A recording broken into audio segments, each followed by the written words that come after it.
Poultry ఫారంలలో అంతుచిక్కని virus తో భారీగా కోళ్లు మరణిస్తున్నాయి. వలస పక్షులతో విస్తరించిన వైరస్ వల్ల కోళ్లు వ్యాధుల బారిన పడుతున్నాయని పశుసంవర్ధక శాఖ చెబుతోంది. వైరస్ నిర్ధారణకు భోపాల్లోని సెక్యూరిటీ ల్యాబ్ కు నమూనాలను పంపారు. తెలుగు రాష్ట్రాల్లో కోళ్ల పరిశ్రమకు అంతుచిక్కని వ్యాధి పీడిస్తోంది. గత కొన్ని వారాలుగా పెద్ద సంఖ్యలో కోళ్లు చనిపోతున్నాయి. ఏటా డిసెంబర్, ఫిబ్రవరి మధ్యకాలంలో కోళ్లలో మరణాలు సహజంగా ఉండేవే అయినా ఈ ఏడాది వేల సంఖ్యలో కోళ్లు మరణించాయి. కోళ్లు ఎందుకు చనిపోతున్నాయో తెలియక పౌల్ట్రీ ఫార్మ్స్ నిర్వాహకులు ఆందోళన చెందుతున్నారు. వైరస్ కారణాలను ఇప్పటి వరకు గుర్తించకపోవడంతో దీని తీవ్రత ఎంత ఉంటుందోనని ఆందోళన చెందుతున్నారు.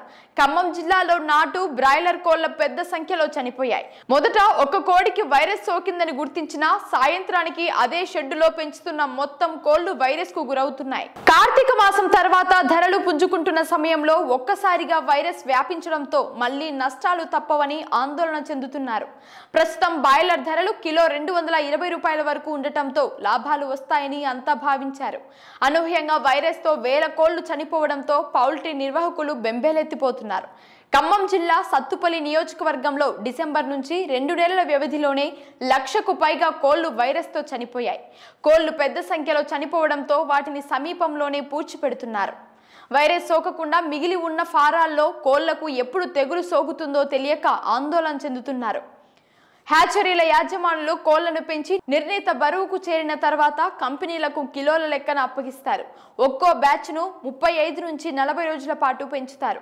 గరిష్టంగా 65 రోజుల్లో ఒక్కో బ్యాచ్ విక్రయాలు పూర్తి చేస్తారు. శీతాకాలంలో మాత్రం 30 రోజుల వ్యవధిలోనే ఒక బ్యాచ్ కోళ్లు తయారవుతాయని పౌల్ట్రీ నిర్వాహకులు చెబుతున్నారు. వైరస్ బారిన పడిన కోళ్లు 20 నుంచి 23 రోజులకు చనిపోతున్నాయి. నవంబర్, డిసెంబర్, జనవరి, ఫిబ్రవరి నెలల్లో వాతావరణం అనుకూలంగా ఉండటం వల్ల కోళ్లు తక్కువ సమయంలోనే నిర్ణీత బరువు పెరుగుతాయని చెబుతున్నారు.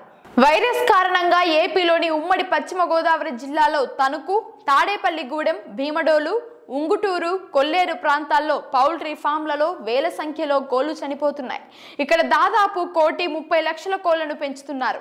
2 నెలల్లో దాదాపు 20 లక్షల కోళ్లు వైరస్ బారిన పడి చనిపోయినట్లు పౌల్ట్రీ నిర్వాహకులు చెబుతున్నారు. రోజుకు 1,05,00,000 గుడ్లు ఉత్పత్తి జరగాల్సి ఉండగా అది 85 లక్షలకు పడిపోయినట్టు చెబుతున్నారు. వైరస్ ను గుర్తించడంలో పశు సంవర్ధక శాఖ నిర్లక్ష్యంగా వ్యవహరిస్తోందని రైతులు చెబుతున్నారు. పెరటి కోళ్లలో కంటే పౌల్ట్రీ ఫారాల్లో కోళ్లు మరణాలే ఎక్కువగా ఉంటున్నాయని పశుసంవర్ధక శాఖ డైరెక్టర్ దామోదర్ నాయుడు ఓ ప్రకటనలో తెలిపారు.